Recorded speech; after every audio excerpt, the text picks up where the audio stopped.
rencontres bouleversent, d'autres nous bousculent et modifient le cours de notre trajectoire. Il suffit d'un regard, d'un sourire, d'un mot, d'une phrase, d'une minute, d'une demi-heure pour changer le cours de notre vie. Dans cette série d'interviews inspirantes, je vous partage le parcours d'entrepreneurs, de personnes qui ont décidé de donner vie à leurs rêves. Elles vont vous partager les clés concrètes de leur transformation, leur réussite, leurs doutes et ce qui leur a permis d'oser. J'espère que ces échanges vous permettront vous aussi de devenir artiste de votre vie.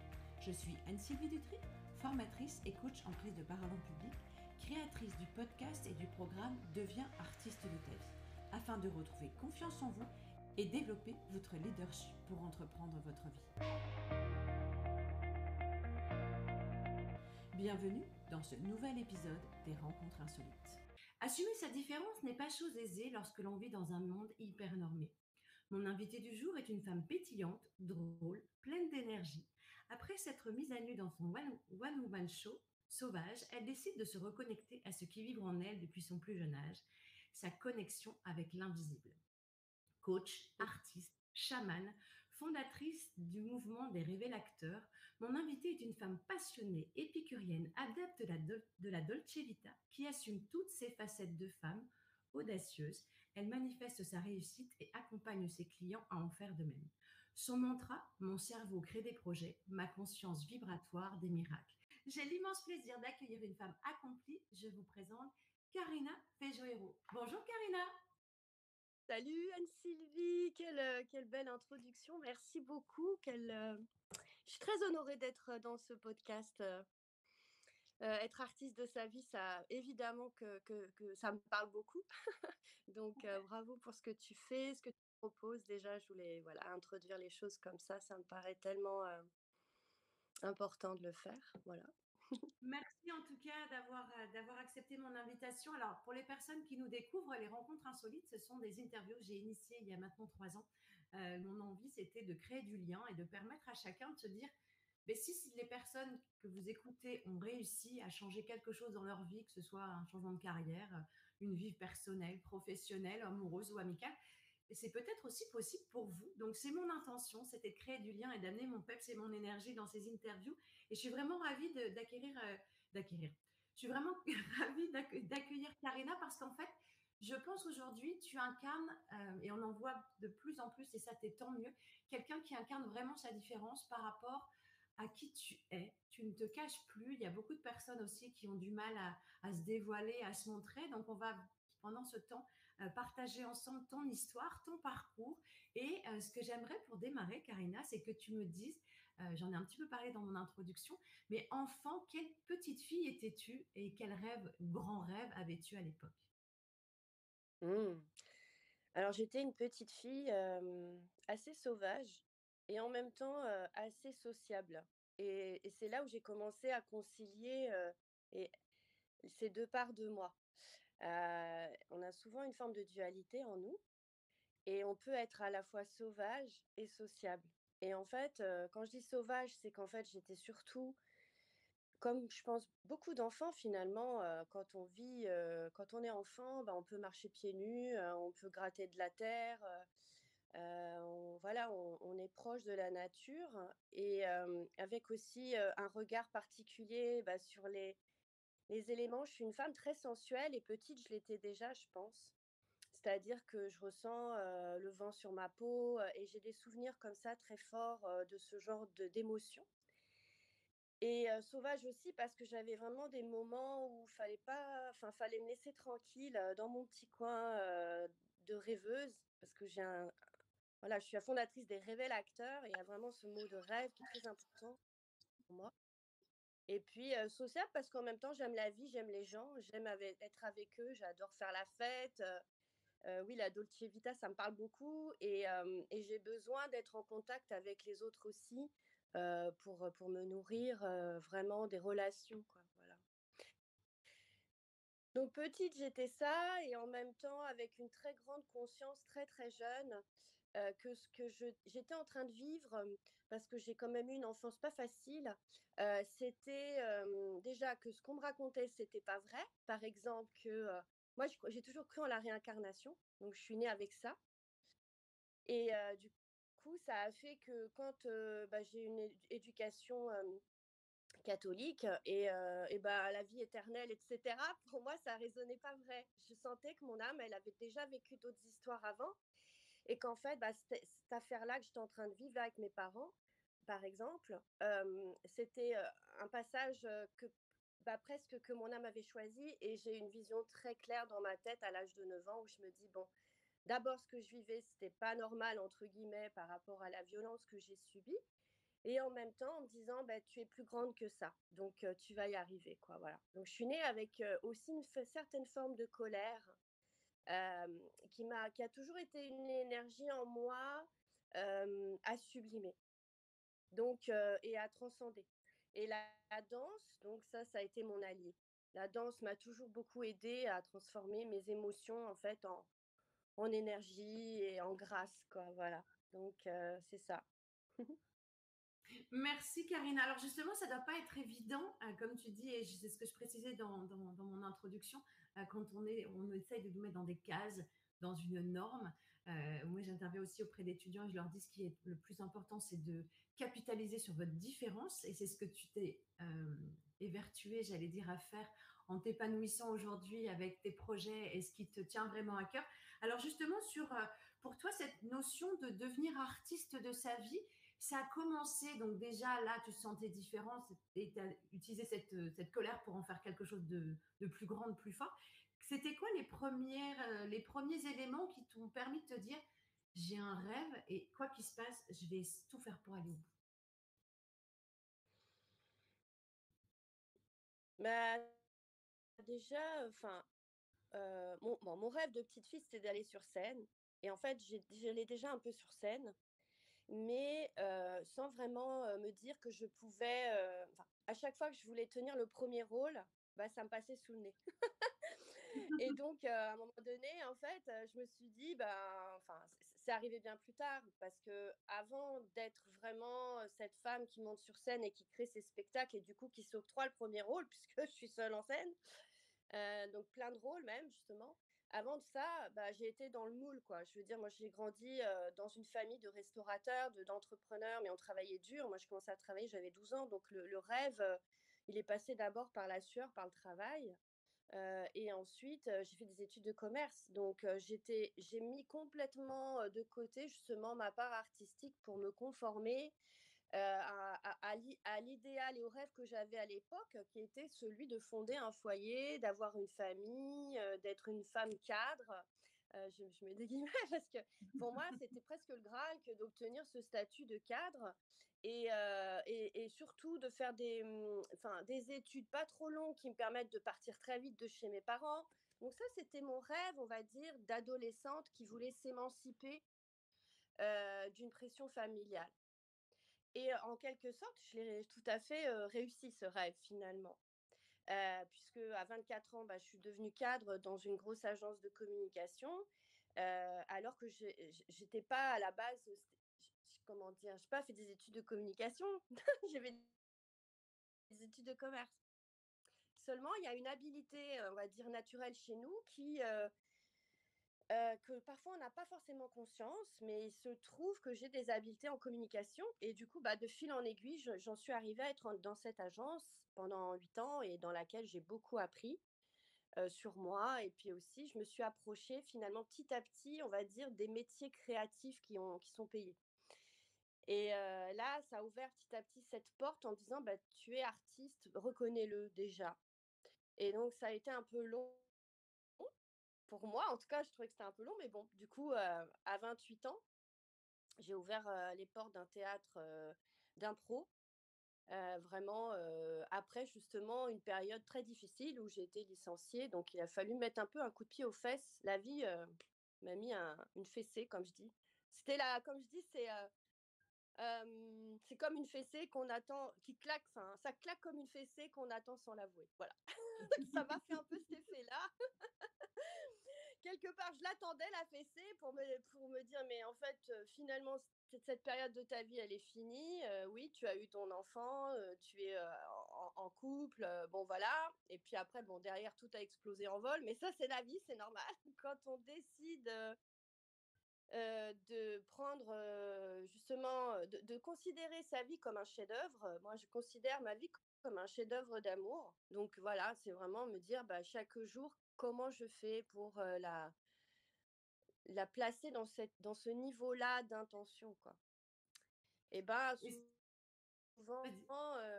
on doit recréer l'environnement qui va soutenir tout ça et parfois, bah, c'est un autre, quoi. C'est un nouvel environnement, on va dire. Ouais. Et par rapport à ce que tu Mmh. partages, c'est vrai que c'est souvent compliqué. Alors, sauf si on est né et bercé dans une famille d'artistes, de musiciens où tout est normal pour le coup. Mais c'est vrai que ce que tu expliques, c'est quand on est confronté pendant longtemps, moi je me suis dit, artiste, c'est pas un métier. Donc, il fallait trouver un vrai métier dans la vie. Et par rapport à ce que tu Mmh. expliques, tu l'avais au fond de toi, en fait.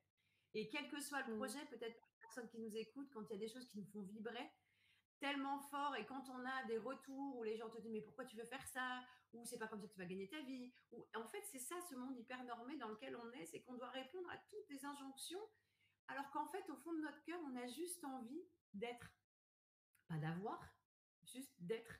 Et je pense que cette partie là aussi c'est quelque chose pour toi qui a cheminé aussi où tu t'es autorisé à être dans toute ta plénitude. Je parlais des facettes de femme que tu as pu développer. Mais ça aussi, Mmh. comment ça a été des clics pour arriver alors, comme je l'ai expliqué, tu t'es autorisée à monter sur scène, tu as fait un one woman show et du coup, c'est vrai que c'est super important. Comme ça, tu as le premier rôle sur scène et tu t'embêtes pas avec, à devoir, passer Mmh. des castings.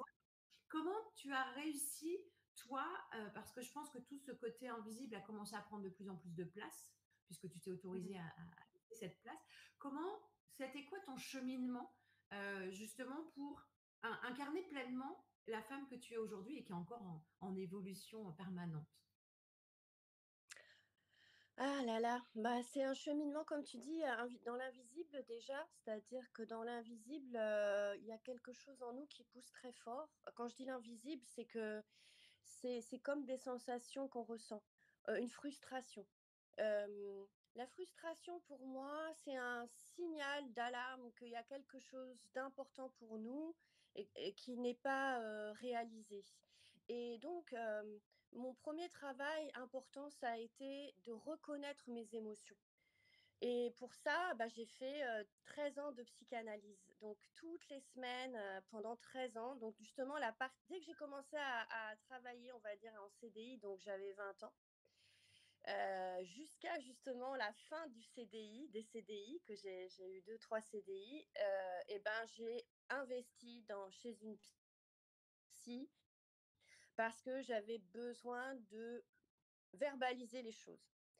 Comme beaucoup de personnes, parce que vraiment ça, c'est ce que je constate, il y a, bah, la loi de ne rien dire, quoi. Voilà, c'est, la loi du silence, où on ne reconnaît pas, ce qui se passe pour nous, ou alors, on parle, mais on ne va pas réellement parler des vraies choses. Voilà, on brasse un peu du vent, voilà. Donc ça a été un petit peu, j'ai envie de dire aussi, ma première partie de vie où j'avais l'impression, voilà, je racontais des trucs, mais c'était justement, que ce que je garde toujours d'ailleurs, et que je trouve beau, c'est, cette espèce d'irrévérence un peu par rapport aux choses pour, pouvoir, avoir de l'humour sur les situations et ça, c'est super parce que ça nous donne une certaine consistance et en même temps, une force pour avancer, mais ça doit pas être un masque et par conséquent, pour moi, il y a eu tout ce chemin en premier lieu de parole. Et puis, ça a été l on va dire pour moi, ça a été assez long parce que, ben, enfin, ça a été long et en même temps, bah, aujourd'hui, quand je retrace les choses, c'est important. Pourquoi? Parce que justement dans cet espace, j'ai aussi beaucoup appris à analyser mes rêves nocturnes et à comprendre que mes rêves dirigent mon futur, par exemple, ou que mes rêves sont des sources d'inspiration pour mes créations. Et donc, quelque part, c'est dans ces 13 ans, finalement, j'ai aussi commencé ma formation d'accompagnante. Voilà. Donc, quand j'ai commencé à comprendre que je devenais actrice aussi de ce processus de guérison et que véritablement, et ça a été une chose très puissante, c'est à un moment donné, j'ai compris que je n'étais pas victime en fait de l'histoire, mais que je commençais à me dire, mais en fait, pourquoi là je vis ça comme ça, etc., prendre du recul. Et là, petit à petit,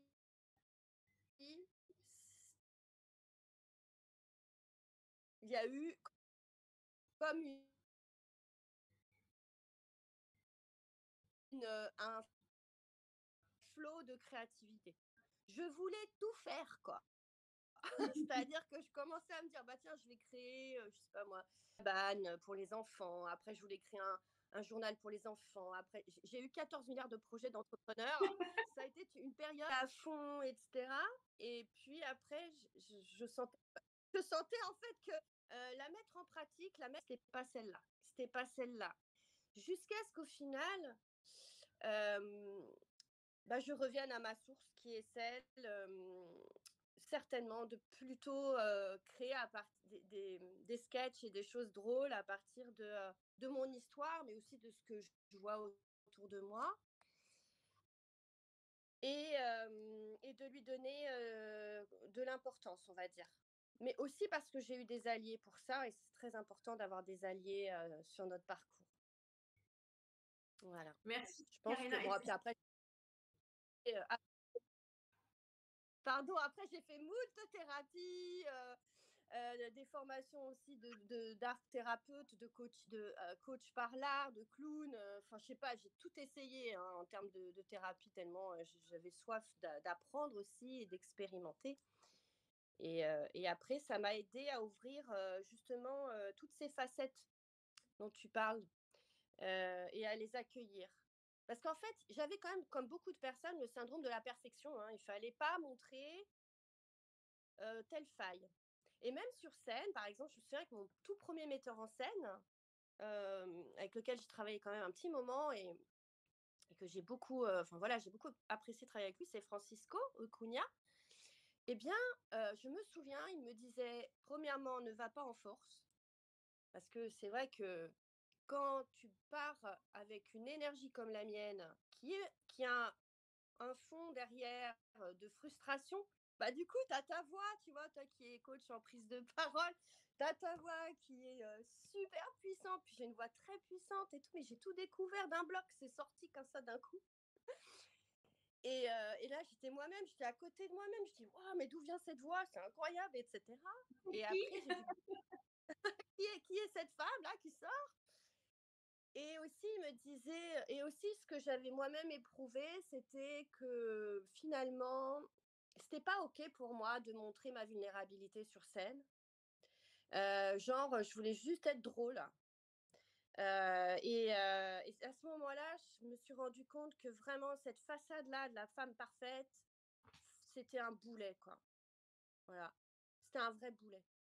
Et donc, petit à petit, c'est la brèche qui s'est ouverte pour tester en fait. Et c'est ça qui est formidable avec le spectacle vivant, surtout bah, pour le coup le stand-up là, c'est que tu dis une phrase et ça réagit tout de suite en face.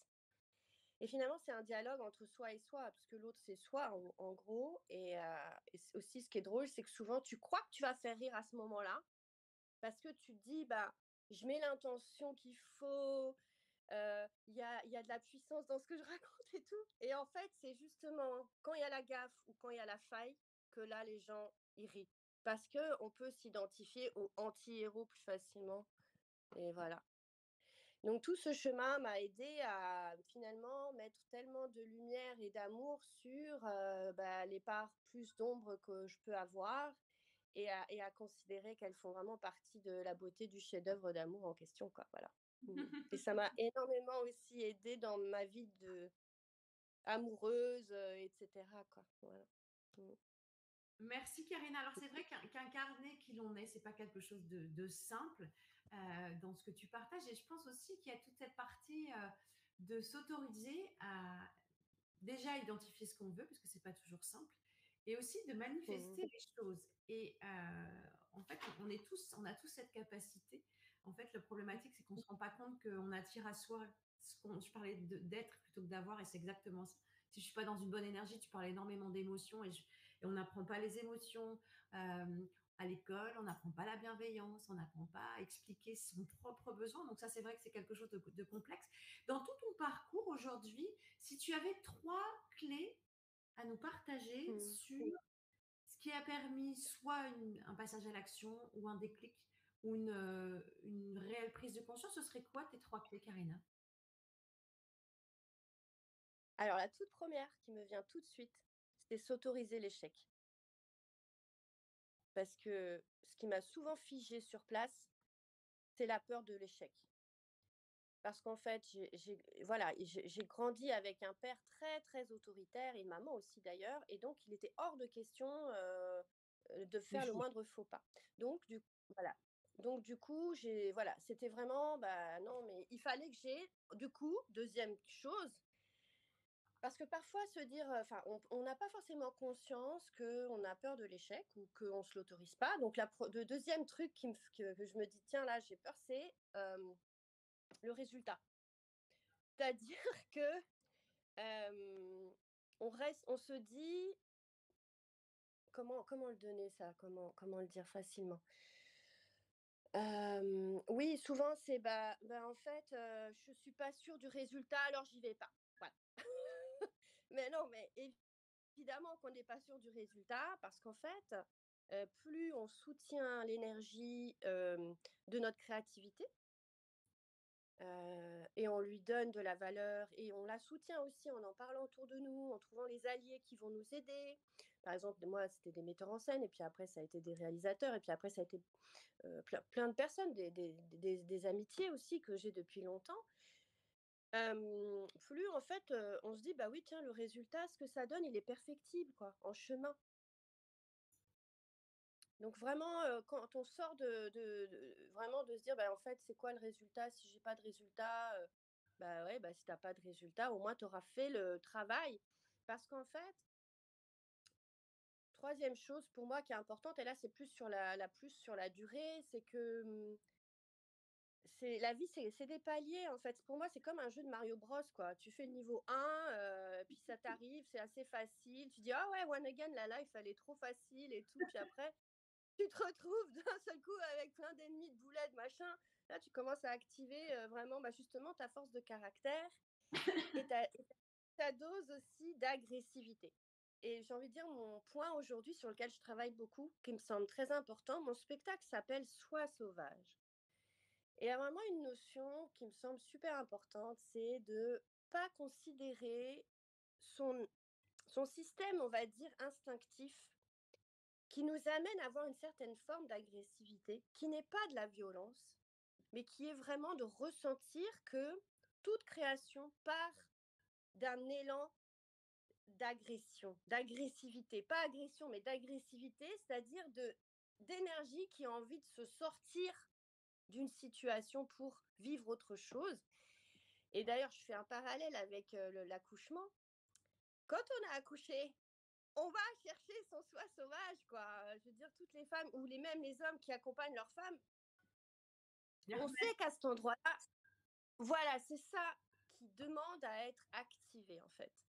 Et ce que je constate souvent, du coup, c'est que le contraire de ce que j'appelle, du coup, ce mouvement du soi sauvage, bah, c'est la mollesse en face, quoi. Du coup, on va pas utiliser l'énergie finalement qui fait que les fleurs, elles poussent, quoi. C'est bien qu'il y a une énergie qui fait pousser les choses à l'intérieur de nous. Et parfois, cet élan, justement, moi, quand j'écris, ce qui me fait marrer, c'est que je sens, par exemple, qu'il y a une punchline comme ça qui claque et elle peut être perçue comme étant, oh là là, c'est quand même, tu vois, un peu comme genre agressif, mais pas, c'est, c'est au contraire lui donner sa forme et se dire, bah tiens, oui, ça me fait quoi de voir ça et de ressentir ça et de lui donner du coup de la force et de l'énergie plutôt que ça retombe et que ben, du coup l'énergie qui est là, on l'utilise pas, elle se tarit, il y a une sorte de passivité. Et bon, après, on peut parler de l'énergie masculine et féminine, tu vois, mais bon, je ne vais pas forcément rentrer là-dedans, mais c'est un peu ça l'idée aussi. C'est utiliser son énergie masculine comme étant euh, pourveuse, oui, pourvoyeuse d'action, quoi. Voilà. Ouais. J'aime beaucoup ton parallèle avec les jeux de Mario Bros parce qu'effectivement, quand on regarde certaines personnes et quand on est dans un monde très, j'allais dire, un peu faussé par tout ce qui est réseaux sociaux, etc., où on voit en gros que la vitrine jolie, etc. Mais dans Mario, il y a des moments où tu peux te récupérer les étoiles et tu vas à fond la caisse. Mais en règle générale, tu te prends quand même des pots de banane et des tortues. Donc effectivement, quel que soit le chemin, je pense on connaît tous des turbulences parce que ça fait partie aussi, et j'ai rebondi sur ce que tu disais, ce qui me vient, c'est que parfois la vie nous challenge en fait. Et tu parlais d'énergie, d'agressivité, de côté plus animal, d'oser aller parce qu'il faut absolument que ça sorte, un peu comme quand on donne un coup de griffe parce que voilà, c'est plus un mode défensif parce que ça permet justement de se protéger. Et ce qui me venait, c'est vraiment cette notion d'autorisation par rapport à quelque chose, mais aussi que la vie, même si on est sur un axe, même si on est sur un projet, on se prend des pots de banane. Et j'allais dire, c'est comme si parfois, ça m'est déjà arrivé dans mon parcours personnel, de me dire des fois, je regarde en l'air, j'ai ah, vous pensez que je vais pas y arriver et je suis encore debout. Et en fait, c'est un peu ça. C'est pour les personnes peut-être qui nous écoutent et qui vivent des moments qui sont peut-être pas cool en ce moment. Ça fait partie du processus. C'est-à-dire que même si on a des périodes de positivité, etc. Mais la vie, c'est le mouvement, c'est des hauts et des bas, c'est de l'énergie. Tu peux pas rester que dans enfin, il y a des personnes malheureusement qui restent dans une énergie négative, mais on peut avoir des très hauts comme des très bas. Et la vie, elle va venir nous challenger d'un air de dire, est-ce que tu es sûr que c'est ce que tu veux faire? Comme si on devait un Mmh. peu avoir un examen de passage, entre guillemets, et si au premier Mmh. échec, au premier obstacle, on baisse les bras, on se dit, bah, finalement, c'était pas pour moi, alors que comme tu expliques, ben, il faut peut-être aller pousser, s'autoriser à se dire, bah, je vois pas le résultat, mais c'est ok, j'expérimente, je me plante, j'essaye, ben, tant mieux, et je recommence. Et ça, c'est quelque chose de, de fondamental d'une progression, quelle qu'elle soit, parce que tu me disais, j'écris, je pense peut-être à juste titre que parfois tu écris des trucs et puis à un moment donné, mais tu me dis, mais tu es capable de jeter un truc, ça fait 3 heures que tu es dessus, tu te dis, mais là, ça va pas du tout, et je recommence, par exemple. Mmh. Oui, alors, en fait, ce que je voulais aussi partager, c'est parce que là, tu vois, j'ai eu l'image du dragon un peu qui venait, le fait que, on se dise: «Bah, finalement, c'est pas pour moi», alors qu'on a à peine entrouvert la porte, quoi. Quand je parle, souvent, on pense que je suis super sûre de moi et que, bah, c'était une évidence que d'aller sur scène en solo et cetera, alors que pas du tout. Pas du tout, du tout. Moi, à la base, je suis plutôt une danseuse, donc mettre des mots sur mes émotions, je vous assure, c'est pour ça que j'ai fait autant de thérapie. Ça a été un travail, un vrai travail. Et du coup, déjà d'en arriver à cet endroit-là, ça m'a demandé, mais je veux dire, je veux donner la réalité des choses. Pour faire mon Soi sauvage, le spectacle, j'ai mis 9 ans. 9 ans de travail. J'ai, fait des répétitions toutes les semaines. En fait, j'ai remplacé ma thérapeute par ce travail. Ton metteur en scène. Voilà. Et après donc je travaille avec une autre metteur en scène avec laquelle je suis actuellement. Et en fait, ça a été vraiment oui, en fait, à un moment donné, les gens, ils voient juste le final cut, quoi, tu vois? Le résultat, le «waouh, c'est incroyable» et c'est merveilleux. Et oui, sur les réseaux sociaux, d'un coup, on voit une affiche, voilà, on voit sortir un super produit, un super programme de coaching ou un super programme ou un super service, peu importe. Mais derrière, il y a eu un travail qui a été fait et il y a eu aussi beaucoup d'abnégation. Et en fait, ce qui m'a aidé aussi beaucoup, c'est d'aller repérer là où mon ego était en train de jouer contre moi et pas avec moi, en fait. Voilà. Donc surtout ce que je peux aujourd'hui, faire et incarner, je regarde toujours à quel endroit mon ego justement, ou alors, l'ego spirituel, voilà, cette partie aussi qui va dire, «Bah non en fait, ben c'est pas j'ai pas assez de signes ou de synchronicité qui me disent que c'est ça qu'il faut que je fasse». En fait, il faut vraiment écouter, je l'ai dit, hein, vraiment, on parle beaucoup d'écouter son cœur, mais le problème, c'est quand le cœur, il est figé, il est anesthésié, enfin, tout ça, quoi. Parce que c'est la vérité. Souvent, c'est tellement blindé qu'on n'arrive même plus à ressentir ce qu'on veut. Mais c'est là où il faut descendre plus bas. C'est là où il faut y aller dans ses tripes, aller dans sa foufoune. Ouais, je lance aussi le mouvement On des pourrait la foufounes, regarder jouer William Carina. des foufounes iconiques, quoi. Parce que j'ai un de mes personnages qui s'appelle Natacha. Et elle est là pour ça, en fait. Elle est là pour incarner cette partie de nous qui est complètement, on va dire, un peu plus, pas débridée, mais qui a compris surtout que, ben, en fait, notre création vient d'un désir. Et ce désir, je suis désolée, il est situé au niveau de notre partie intime. Et souvent, il peut aussi y avoir une partie un peu figée à cet endroit-là. Et donc, on a besoin d'aller aussi reconnaître nos désirs. Par exemple, quand je suis en mode création à fond, bah, souvent, par exemple, j'ai une libido qui va être exponentielle. Et d'un coup, je me rends compte que là, je suis en mode flow.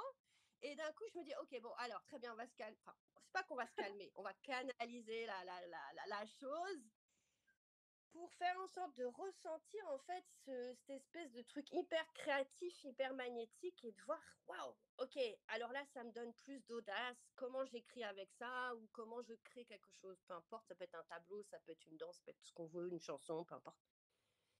Et l'idée c'est pas forcément que ce soit vu et entendu par un public, c'est d'abord pour soi qu'on fait les choses.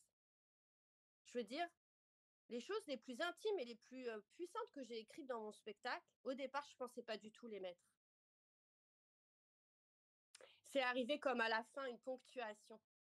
C'est arrivé comme oh my God, en fait, ça y est, je suis prête à montrer aussi toute cette histoire que je me suis racontée. Et c'est des poèmes qui sont mis en musique par Carlos Leria. Et on a fait un super joli travail avec Estelle Virpinte. Et elle m'a beaucoup aussi accompagnée à oser cette audace de montrer tout. Voilà. La beauté de ce que c'est que d'avoir peur de ses infidélités, d'avoir peur de ses infidélités à soi-même aussi, euh, de consulter des voyantes tous les 4 matins. Enfin, il y a tous ces trucs qui vont venir De se rassurer rassurer. l'humain là, qui joue dans Mario Kart parce qu'il a besoin d'avancer, d'avoir comme des indices qu'il est sur le chemin et tout. On est tous pareils en fait au final, franchement. On a tous besoin. En fait, c'est de ce que tu partages et merci beaucoup. En discutant parler, je me rends compte que c'est toutes ces choses-là, d'aller consulter. Enfin voilà, chacun fait des choses différentes. Enfin, tu vois, ça me fait toujours Oui. sourire parce que, en fait, quand tu commences à parler de choses qui sont pas explicables scientifiquement pour certaines personnes qui veulent absolument avoir des esprits cartésiens, mais le matin, tu as quand même tous les matins l'horoscope sur n'importe quelle radio, donc ça me fait doucement rire. Mais en Oui. Oui, pardon, mais en fait, ça commence à être expliqué et j'invite les lecteurs notamment à lire le livre Ce souvenir du futur de Monsieur Le Terrier. Voilà. Il y a beaucoup de choses qui sont en train d'être expliquées par rapport à la physique quantique. Donc voilà. Petite Tout à parenthèse. fait. Voilà. Et ce que je voulais te dire par rapport à ça, c'est qu'en fait, on a en nous déjà la lecture de notre perception de notre corps, de notre tête, de notre cœur. Et en fait, on rentre malgré nous dans un moule. Et après, c'est difficile de se reconnecter à Mhm. ça. Parce que toutes les personnes qui ont déjà des ressentis, des explications, des rêves prémonitoires, enfin des choses comme ça, sur lesquelles on n'arrive pas forcément à mettre des mots, c'est quelque Mhm. chose qui disparaît en grandissant si on ne l'utilise pas. Et je parlais de manifestation tout à l'heure, mais c'est vrai que parfois on se dit, mais tiens, je pense à quelqu'un, il m'appelle, ou tiens, j'ai envie d'avoir un nouveau job et la personne qui a le bon contact. C'est simplement aussi de se mettre en mouvement. On rencontre donc pas que des petites tortues sur notre chemin, mais en tout cas, c'est aussi cette notion d'avoir tout en nous, mais de ne pas savoir par où commencer, comme tu dis. Est-ce que je m'autorise à me dévoiler? Est-ce que je m'autorise à dire ça, etc. Et en fait, c'est un cadeau que tu t'es fait aussi à toi, en premier Ah lieu, ben, de te montrer vulnérable et te dévoiler, en fait. en fait, en premier lieu, à chaque fois que j'ai osé, par exemple, faire des tirages de tarot il y a déjà 7-8 ans sur Facebook. Et à l'époque, déjà, enfin, chaque chose que je faisais, à chaque fois qui venait taper dans mon système de conditionnement, ça m'emmenait aux toilettes d'abord, parce que j'avais souvent des mal de ventre et des trucs et des machins, mais je savais que c'était en train de guérir quelque chose. Et ensuite, j'étais prête à répondre aux personnes qui allaient me faire des remarques. Et au final, je n'ai jamais eu de haters de quoi que ce soit, même quand j'ai fait mon affiche ou des choses comme ça, parce que c'était une peur, évidemment. quand on a l'impression d'aller plus loin ou tu vois, l'audace, c'est de voir jusqu'où on peut aller trop loin et ce trop loin, il est très subjectif, quoi, vraiment en fonction de chacun et en fait, je me suis rendu compte que plus à l'intérieur de moi, je faisais mon travail d'accueillir cette énergie ou et aussi ce nettoyage émotionnel de me dire: «OK, alors, OK, si jamais tel ton père» parce que j'ai fait un gros travail, hein, sur le lien avec le père évidemment, puisque le père c'est celui, bah, du coup qui est, enfin bref, tout un rapport avec ça, avec la société patriarcale et compagnie, enfin voilà. Bon, donc en l'occurrence donc mon papa. Hem, c'est le seul à un moment donné qui m'a dit, il m'a dit: «Mais arrête de faire ta sorcière». Parce que dire à lui j'avais préparé ma réponse pour lui clouer le bec et c'est là où il y a c'était pas de l'agressivité parce que justement quand je parle de cette notion-là, c'est de se dire en fait, là je joue mon rôle d'impératrice, c'est-à-dire bon toi tu es l'empereur dans le film, OK, moi je suis pas ta femme mais je suis, on va dire à ton niveau, tu vois? Et c'est OK, j'incarne pleinement mon pouvoir de prise de parole dans le monde. Et ma prise de parole aujourd'hui, bah, elle se fait avec ça, avec le tarot. Et je lui ai dit: «Tu sais papa, si tu savais le nombre de personnes que j'aide grâce à ça». Mmh mh. Et donc j'ai mis ma mission, on va dire, en avant et là-dessus, qu'est-ce que tu veux qu'il réponde? Il a rien pu répondre. D'abord parce qu'à l'intérieur de moi, Tu j'étais étais tellement en amour avec ce voilà. ouais, j'étais en amour avec ce que j'étais en train de co-créer avec la communauté, je recevais tellement, tellement, tellement de messages, de soutien en privé, puis surtout parce que ça a aidé les gens, quoi, à ce moment-là, vraiment. Donc pour moi, après, c'était plus qu'une tortue de plus, que j'ai dézinguée très rapidement, puis j'ai dit: «Allez, next one!» Alors, J'avais, voilà, j'avais mon boulet de canon là, tu sais les balles, de feu là et bim, bim, et puis j'ai même pris le petit raccourci directement là, tu sais, le petit tuyau là qui m'amène directement au niveau supérieur. J'ai senti que c'était bon, j'avais plus besoin de terminer ce niveau-là, tu vois? Tu vois? Ouais, parce que c'est ça, après quand on n'a pas, on s'est pas détaché, émotionnellement en fait du conflit de loyauté qu'il y a derrière, parce que c'est des conflits de loyauté tout ça, hein. À un moment donné, on se détache du conflit de loyauté et puis finalement, énergétiquement, il y a tout qui retombe et ça ne fait plus rien. Donc on prend le raccourci et on se dit: «Ça y est, je vais, poursuivre le niveau suivant» que j'avais déjà commencé un peu à faire avant. Mais j'avais besoin de cette clé pour déverrouiller en fait mon autorisation intérieure pour y personnel. aller encore plus haut, hein. Ouais, voilà. Alors Mmh. pour rester dans l'univers du jeu, merci, j'aime beaucoup l'image, je t'imagine avec plein de paillettes et plein de couleurs à fond la caisse sur ton niveau supérieur. Si on reste sur l'image Oui. du jeu ou de la quête, tu parlais d'alliés tout à l'heure. Alors, souvent j'explique que l'environnement est essentiel aussi pour réussir un projet, même si ça doit au départ aller Mmh. l'intention doit partir de nous. Hem, les compagnons de voyage aussi sont importants. Quelles sont les personnes qui ont pour toi été déterminantes dans ta quête de réussite et qui continuent aujourd'hui de t'accompagner dans ton cheminement?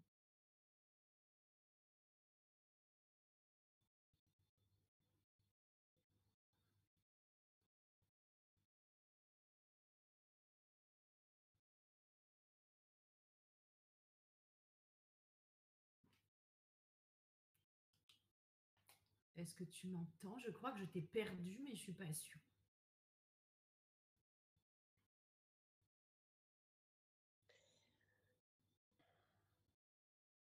Je reviens. Voilà, très bien. Allô? Oui, je suis là, je t'entends. Je t'avais perdu. Tu m'entends? Oui, ça y est, ça revient. Vas-y, c'est Je bon. suis en wifi, on va essayer comme ça. Alors, ce que je comprends depuis pas mal de temps, c'est que mes alliés, alors bien sûr, instinctivement, on va penser aux gens, qui nous soutiennent à 1000%.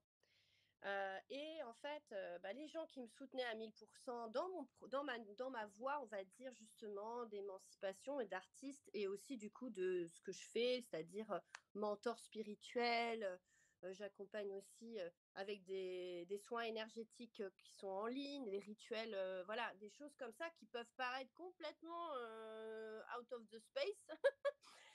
Et donc, il faut complètement assumer, même moi-même. Et en même temps, bah, je vois juste le résultat. Donc, moi, là-dessus, j'ai envie de dire, mes alliés, c'est aujourd'hui. Enfin, donc à l'époque, bah, j'avais plus grand monde comme allié avant de partir, si ce n'est bah, les amis qui sont restés. Parce que j'ai vécu 18 ans en couple. Quand on vit 18 ans avec quelqu'un, on partage tout et on partage les amis. Et donc, bah, à la fin, quand ça se sépare, d'un coup, on regarde, bon alors, qui c'est qui est de ce côté? Qui Tu c'est qui sais est que de l'autre? c'est comme le chien ou les enfants, tu sais, on se les partage, les amis. Bon voilà, et bon bah tu te retrouves avec bah, finalement ceux qui étaient déjà là avant, ou en tout cas qui sont arrivés en chemin. Donc j'avais une poignée d'amis qui étaient là pour le déménagement, hein, donc en final c'est là aussi Ah, que tu vois. c'est un super tri, le déménagement pour les amis, C'est en ça. fait. Le déménagement, les travaux qu'il y a éventuellement à faire à droite à gauche, là tu te rends compte effectivement sur qui tu peux compter. Et après, en fait, bah, je me suis rendu compte que j'étais aussi sur une nouvelle page blanche et que bah, j'allais rencontrer des nouveaux alliés qui étaient plus alignés avec mes aspirations et mes désirs. Et donc, ça a pu être. Alors, euh, bah, en fait, j'ai un mentor spirituel qui est un vrai, véritable allié, que je connais déjà depuis 10 ans et qui m'a beaucoup accompagnée à reprendre confiance en moi aussi, parce que j'ai eu une période extrêmement complexe, avec un licenciement, avec du coup une séparation. Donc ça a été, et l'estime de soi, ça a été un gros travail. Euh, Mon fils est un allié. J'ai mon fils de 17 ans aujourd'hui et en fait je l'ai. Enfin, c'est vraiment une histoire d'âme quoi entre lui et moi. Et j'ai dû apprendre justement à pas être fusionnelle avec lui pour qu'il soit vraiment dans son entièreté. Et il a toujours été fan de ce que je faisais. Et aujourd'hui, c'est moi qui suis fan complète de ce qu'il propose, donc j'adore. Euh, et, et puis ensuite, bah, ça va être mes amis proches et mes clients. Ce sont mes alliés, ce sont mes ambassadeurs aussi, parce qu'il y a vraiment un travail de co-création et de respect et de fait de grandir ensemble. Et ensuite, j'ai envie de dire, la deuxième chose, ce sont mes adversaires, mes alliés aussi. C'est-à-dire que Les challenges. il me donne à voir, et c'est là où je parle de l'ego, c'est-à-dire il me donne à voir là où je dois encore m'améliorer, euh, que ce soit sur le plan du jugement, que je peux m'auto-saboter, m'auto-juger, etc. Donc du coup, de la valeur que je vais donner à ce qu'ils vont me dire, enfin me dire, pas forcément d'ailleurs qu'ils vont s'exprimer, mais je ressens en fait, évidemment, on ressent tous quand on a quelqu'un qui soit nous jalouse, par exemple. Là, la jalousie fait partie d'un baromètre que je trouve extrêmement intéressant à aller observer et ressentir en nous, soit de nous vers eux ou les autres vers nous-mêmes, quoi. Enfin, il faut être assez honnête avec soi-même par rapport à ça. Donc, mes adversaires, les fameuses tortues, Les pots de banane. ça là, les pots de banane et tout. En fait, le jour où, par exemple, pour revenir voilà, à mon père, pour revenir à ça, parce que je trouve que c'est très. Enfin, moi, personnellement, avec mes clients, je me rends compte que c'est très important. Le jour où j'ai commencé à considérer qu'en fait, véritablement, c'était un allié, même si tout ce que je faisais, c'était jamais assez bien, un esprit critique très très fort, et pourtant il est venu voir tous mes spectacles, donc voilà. Et en fait, à chaque fois, je me suis dit, bon, je le prenais pas bien, évidemment, quand par exemple il me disait, le premier spectacle, j'ai ma voix en fait qui crie, donc tu vois, qui part dans les aigus. Et donc, c'est la seule chose qu'il m'a dite. Il m'a rien dit d'autre sur le spectacle. Il m'a dit, oh là là, genre, Ta tu m'as cassé voix. les tympans, quoi. Alors moi, je me suis cassé la tête comme une tarée pour faire un truc, et voilà. Et en fait, bah, mon ego blessé, à un moment donné, bah, j'ai fait mon travail que j'avais à faire pour réparer ce truc-là. Et après, j'ai dit, OK, je vais réécouter. Et effectivement, il avait raison. Donc, voilà. Mes alliés, c'est aussi ceux qui vont m'aider à faire la lumière sur les zones, j'ai envie de dire, qui sont perfectibles, quoi. Pas parce qu'on cherche la perfection, Oui, mais parce on mérite, nous, d'aller plus loin dans notre création. Parce qu'à un moment donné, on sent qu'on atteint comme quelque chose qui va faire qu'à un moment donné, ça va être universel ce qu'on va proposer. Et c'est ça le rêve d'un artiste aussi. C'est de toucher à cet endroit-là. Dans le tarot de Marseille, c'est la carte 21, quoi. C'est le chef-d'œuvre universel, celui qui va emporter vraiment toutes les âmes et tous les cœurs parce que on atteint une vérité universelle. Voilà. Et donc, c'est ça, c'est vers ça que j'ai tendu avec notamment Soie sauvage, parce qu'à partir du moment où j'ai considéré que le travail que m'amenait à faire, bon, du coup, tout, même j'ai envie de dire les aléas de la vie, parce que je devais être sur scène, il y a eu le Covid, enfin, ça a été, mais j'ai- très compliqué. moult trucs où tu te dis, mais en fait, j'ai travaillé, puis je devais être programmée, puis non, puis finalement, c'est pas possible. Et bah, du coup, je me suis dit, je vais faire autrement. Donc maintenant, ça va passer par les réseaux sociaux, par exemple, Natachat. On va la voir, Ça on va la m'arrive. voir un peu. Ouais, Merci beaucoup, Karina. Je vois que le temps file à toute allure et oui. je suis ravie que tu aies de tes partages. Alors, je vais te laisser le mot de la fin. Mmh. De tout ce que tu nous as partagé, de quoi tu es le plus fière aujourd'hui? Oh là là. Bah, en fait, de mon garçon.